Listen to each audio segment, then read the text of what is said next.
there are a lot of things happening around this country. Some of our political leaders have, well, taken a more hardline stance. You would think there would be more empathy from our political leaders, all things considered. That said, I want us to take a listen into a clip from Wisconsin Republican Senator Ron Johnson as he's discussing reducing child care costs, a very important issue for parents of every race, every demographic. The cost of child care is exorbitant. Just to give you context, when I did live in Boston, Brother Mac, I paid more in child care than I did rent, and rent was absurd. I think I was paying somewhere around $2,400 a month for child care for 2 children. I'm sure you have kids, so you've experienced this. Everybody understands how much it costs for us to care for our children while we go out to work. When he was asked about this, the Republican senator from Wisconsin said he never felt it was society's responsibility to take care of other people's children. Let's listen to this very short clip. People decide to have families and become parents. That's something they need to consider when they make that choice. I've never really felt it was society's responsibility to take care of other people's children. Brother Mac, not to make a mountain out of a molehill, but for a sitting senator to almost say that he feels no social contract with the people over whom he, presides, that's kind of sociopathic. But I guess it's par for the course for some people.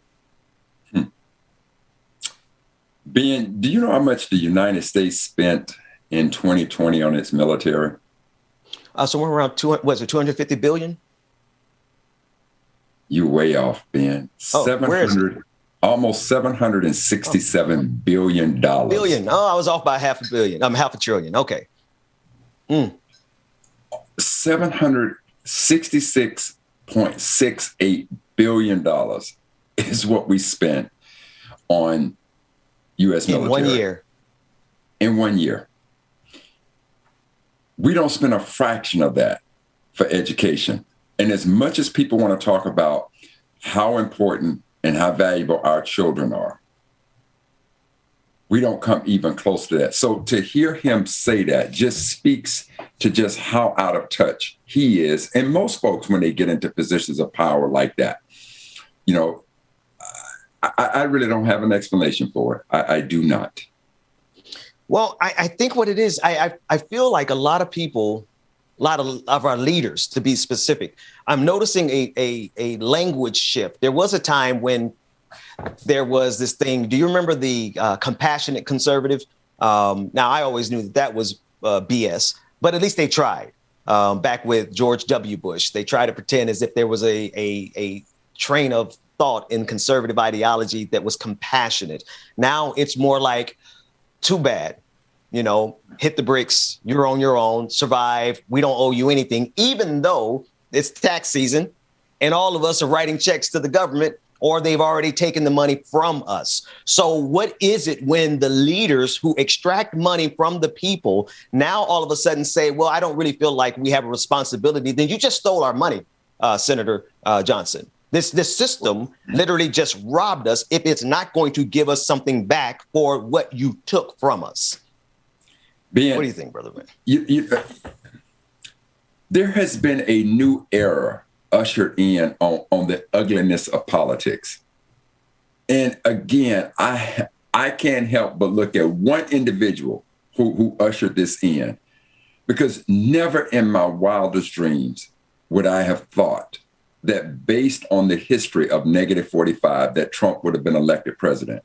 And I am of the utmost in my belief that when the Republican Party saw how strong and how much support that he had, that he garnered, and he still has, because it's not the Republican Party anymore, it is truly the party of Trump.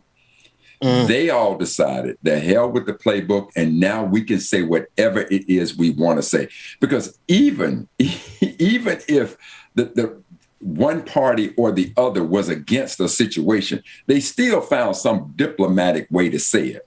And what he just said is tantamount to being out on the political trail, and the mother holds up the baby. Every politician knows I gotta kiss the baby. Mm-hmm. This man, on the other hand, man, get that child out my face. That ain't my child. That's your. I just the insensitivity that has been ushered in due to the antics of negative 45.